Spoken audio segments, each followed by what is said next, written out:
പക്ഷേ ഒരു social engineering ലക്ഷ്യമാക്കിക്കൊണ്ട്, അതായത് ശബരിമലയെക്കുറിച്ച് CPM-ൻ്റെ പ്രഖ്യാപന നിലപാടിൽ പിന്മാറ്റം നടത്താനായിട്ട് അതുമായി എതിർക്കുന്ന സംഘടനകളെ ചേർത്തുകൊണ്ട് ഒരു സാമൂഹ്യ എഞ്ചിനീയറിംഗിന് വേണ്ടി ശ്രമിച്ചതിൻ്റെ ഭാഗമായിട്ടാണ് കോൺക്ലേവ് സംഘടിപ്പിക്കപ്പെട്ടത്.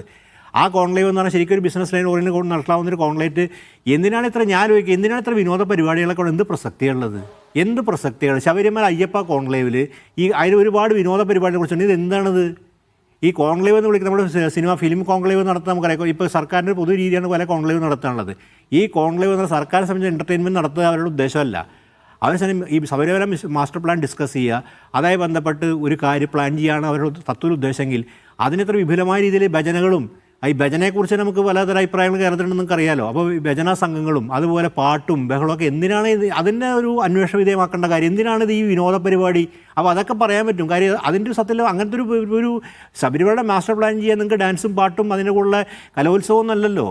VN വാസവൻ്റെ കലോത്സവ ഉദ്ഘാടന പ്രസംഗം നമ്മൾ കാണണം. മുഖ്യമന്ത്രിയുടെ പോകുന്ന ഒരു മാസ്റ്റർ പ്ലാൻ ഡിസ്കസ് ചെയ്യാനുള്ള. അപ്പോൾ ഇതിൻ്റെ അകത്ത് നമ്മുടെ ചിലവുകളുടെ സ്വഭാവം, അതുപോലെ തന്നെ ഇതിൻ്റെ അകത്ത് ഈ കട്ടിൽ വാങ്ങി തുടങ്ങിയൊക്കെ പറഞ്ഞ പണത്തിൻ്റെ എന്താണ് ഇതിൻ്റെ, ഇതൊക്കെ പൊതുസമൂഹത്തിന് അറിയാൻ താല്പര്യമുള്ള വിഷയം. ഇതൊക്കെ നമ്മൾ ഒരു വർഷം നിങ്ങൾ ആലോചിച്ച് നോക്കണം. ഈ വിഷയം കോടതിക്കകത്ത് ഈ SIT അന്വേഷണം ഇല്ലായിരുന്നെങ്കിൽ ഇതൊന്നും പൊതുസമൂഹം ചർച്ചയില്ല. ഈ പണമിടപാടുകളും സ്പോൺസർഷിപ്പ് എത്ര പോയി എന്നൊന്നും ഒരാളും അറിയാൻ പോണില്ല. പൈസ മോഷ്ടിക്കപ്പെടുമായിരുന്നു, കവർച്ച ചെയ്തവൻ നമുക്കറിയാം. അലിഗേഷൻ ആരോപണമാണ് സംബന്ധിച്ചത്. ഇപ്പോൾ പുറത്തു വന്നത് പോലും കോടതിയുടെ ഒരു നിർദ്ദേശം ഉണ്ടായതുകൊണ്ടാണ് ആണല്ലോ. ഇത് ഒരിക്കലും അറിയില്ല. ഇത് അടിച്ചു മാറ്റി പോക്കറ്റിട്ട് വലിയ വികസിച്ചിട്ട് നമ്മുടെ മുമ്പ് കൂടെ വലിയ പ്രതാപികളായി നടക്കും ഈ പറഞ്ഞ ആൾക്കാർ. ഇത് കോടതികളിലുകൊണ്ടാണ് ഈ പ്രശ്നം വന്നത്. അങ്ങനെ അടിമുടി ദുരൂഹമായിട്ടുള്ള അയ്യപ്പ കോൺക്ലേവ് മുതൽ നിങ്ങൾ ആലോചിച്ച് നോക്കണം ശബരിമലയെ ബന്ധപ്പെട്ട് എന്തൊക്കെ തരത്തിൽ ദുരൂഹത സൃഷ്ടിക്കപ്പെട്ടത്. ഇതിൻ്റെയൊക്കെ ആവശ്യം സർക്കാരുണ്ടായിരുന്നു. സർക്കാർ ഇതിൻ്റെ അകത്ത് പ്രതിപക്ഷത്തെ ഉത്തരവാദിത്തങ്ങളാക്കുകയാണെങ്കിൽ കഴിഞ്ഞ നടപടിയെടുക്കാൻ അത്ര ഈ പറഞ്ഞ നേരത്തെ പോലെ 10 വർഷം ഉണ്ടായിരുന്നു. പക്ഷേ ഇപ്പോൾ നമ്മൾ കാണുന്നത് അടിമുടി ദുരൂഹം മാത്രം. സർക്കാരിന് എന്തായാലും ശബരിമലയെ തൊട്ട് ഇത്തരം ഒരു സങ്കീർണത സൃഷ്ടിക്കേണ്ട ആവശ്യം എന്താണ് അടിസ്ഥാനം? എന്തെങ്കിലും കേരളം ആവശ്യപ്പെട്ടിരുന്നോ? കേരളത്തിൻ്റെ സമൂഹം ആവശ്യപ്പെട്ടിരുന്നു ഇങ്ങനെ പല കാര്യങ്ങളും? അങ്ങനെ അടിയന്തരമായ പ്രാധാന്യം എന്തെങ്കിലും വിഷയത്തിൻ്റെ അകത്തുണ്ടായിരുന്നോ? ഇവർ അടിയന്തര പ്രാധാന്യത്തോടെ ശബരിമലയിൽ നടപ്പാക്കാൻ പോയതാണ് നവോത്ഥാനം. നാളെ കോടതി അത് തിങ്കളാഴ്ച കേൾക്കുന്നതാണ്. അതിൻ്റെയൊക്കെ സർക്കാർ നിലപാട് എന്തായിരിക്കും? സർക്കാർ നിലപാട് പിന്മാറുമോ? അതോ കേരളത്തിലെ ജനങ്ങൾക്ക് വീട് വിടാന്തരം കയറി സർക്കാർ കൊടുത്തു എന്ന് പറയുന്നത്, അതായത് CPM കൊടുത്തു, സർക്കാരിന് CPM കൊടുത്തു എന്ന ഉത്തരവ്, അതായത് നിലപാട് സർക്കാർ ദേവസ്വം ബോർഡ് മുമ്പിലെടുത്ത നിലപാട് പിന്മാറിക്കൊണ്ട് യുവതി പ്രവേശം അനുവദിക്കും. അങ്ങനെയുള്ള NSS സെക്രട്ടറിയും സർക്കാർ നിലപാട് NSS സെക്രട്ടറിയുടെ പറയാലോചിക്കണം. ദേവസ്വം മന്ത്രിയോ ദേവസ്വം പ്രസിഡന്റോ എന്നല്ല, സർക്കാർ നിലപാട് NSSൻ്റെ ജനറൽ സെക്രട്ടറിയാണ് അവതരിപ്പിച്ചത്. അടുത്ത കാലത്ത് നിങ്ങൾ ആ വീഡിയോ നോക്കി കാണാൻ പറ്റും. സർക്കാർ ഞങ്ങൾക്ക് ഉറപ്പ് എന്നാണ് പറഞ്ഞിട്ടുള്ളത്. അപ്പോൾ അതെന്താണ്? സർക്കാർ NSന് കൊടുക്കുന്ന ഉറപ്പ്, NSS സംഘടനയ്ക്ക് കൊടുക്കുന്ന ഉറപ്പാണ്. ഈ പൊതുജനം എന്ന് വിളിക്കുന്ന സാധനം NSS സംഘടനയാണെന്ന് VN വാസവന് തെറ്റിദ്ധാരണയുണ്ടായിരിക്കും. അദ്ദേഹം മത്സരിക്കുന്ന മണ്ഡലത്തിലും അദ്ദേഹത്തിന് പ്രധാനം ചെയ്യുന്ന സ്ഥലങ്ങളൊക്കെ ചിലപ്പോൾ NSSൻ്റെ സ്വാധീനവും SNDPയുടെ ഒക്കെ പിന്തുണയും വേണം. പക്ഷേ NSSും SNDPയും ചേർന്നാൽ കേരള സമൂഹം ആവില്ല. അതൊരു ചെറിയ വിഭാഗം, അവർക്ക് അവരുടെ പ്രാധാന്യം ഉണ്ടായിരിക്കാം.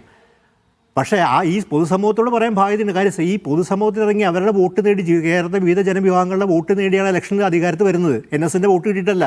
അതുകൊണ്ട് NSന് കൊടുത്ത കുറപ്പല്ല സമൂഹത്തിൽ. ഇതിനൊപ്പം പല കേരളത്തിലെ ഒരു ദൈഷ്ണിക സമൂഹത്തിൻ്റെ കൂടെ പിന്തുണച്ചല്ലോ. ആ ദൈഷ്ണിക സമൂഹം ഇപ്പോൾ എന്തായാലും സൈലൻസർ വെച്ചിരിക്കുന്ന ദൈഷ്ണിക സമൂഹം നമുക്കറിയാം. കാര്യം അടിമുടി ഭീരുക്കളായിട്ട് ദൈഷ്ണിക സമൂഹ കാര്യത്തിൽ സൈലൻസർ വെച്ച് നിശബ്ദത പാലിക്കുന്നു. പിന്നെ അത് പറഞ്ഞിട്ട് കാര്യമില്ല. കാര്യം അതൊരു അവരുടെ ഒരു ജനറ്റിക് പ്രകൃതമായതുകൊണ്ട് അത് പിന്നെ നമുക്ക് വേറെ നിവൃത്തിയില്ല. പക്ഷേ ആ സമൂഹത്തിലെങ്കിലും പുറത്തിറങ്ങി നടക്കാൻ അവർക്ക് അവരുടെ വിദ്യാർത്ഥികളെ അവരുടെ ഓഡിയൻസിന് ഇതാക്കാൻ വേണ്ടി ഒരു ആത്മവിശ്വാസം നൽകാൻ എന്തെങ്കിലുമൊക്കെ അവർക്ക് വേണ്ടി എന്തെങ്കിലും ഒരു സഹായം ചെയ്ത് കൊടുക്കണം എനിക്ക് അഭിപ്രായമുണ്ട്. കാര്യം അല്ലെങ്കിൽ അവർ പരമായ നാണക്കേട് അവർ അനുഭവിക്കുന്നുണ്ട്. കാര്യം എന്തൊക്കെ ഒരു പ്രസ് കേരളത്തിൽ നടത്തിയെന്ന്. അപ്പോൾ ഞാൻ പറഞ്ഞ ശബരിമലയെ ബന്ധപ്പെട്ട് കേരളത്തിനകത്ത് ഈ ദുരൂഹത എന്ന് പറയുന്നത് നിസ്സാരമായ കാര്യമല്ല. അത് ശബരിമല കേന്ദ്രീകരിച്ച് എന്തായിരുന്നു ഈ സോഷ്യൽ എഞ്ചിനീയറിംഗുമായി ബന്ധപ്പെട്ട് എന്തായിരുന്നു എൻ്റെ ആവശ്യം? ഇനി അനിവാര്യം പാളിപ്പോയിന്ന് മാത്രമല്ല ദിവ്യൻ്റെ അകത്ത് കാണാൻ അതിൻ്റെ അകത്ത് സാമ്പത്തിക ഇടപാടില്ല. അപ്പോൾ ആത്യന്തികമായി സാമൂഹ്യ എഞ്ചിനീയറിംഗും വലിയൊരു പണസ്വരൂപമായി ബന്ധപ്പെട്ട ഒരു ആരോപണം നിലനിൽക്കുമ്പോൾ എന്തിനായിരുന്നു ഗവൺമെന്റ് പ്രവർത്തിച്ചെക്കുറിച്ചുള്ള വലിയ ദുരൂഹം നിലനിൽക്കുകയാണ്? ഇതിന് മറുപടി പറയാൻ വലിയ രാഷ്ട്രീയ നേട്ടം ഉണ്ടാക്കാമെന്നായിരുന്നല്ലോ ലക്ഷ്യം.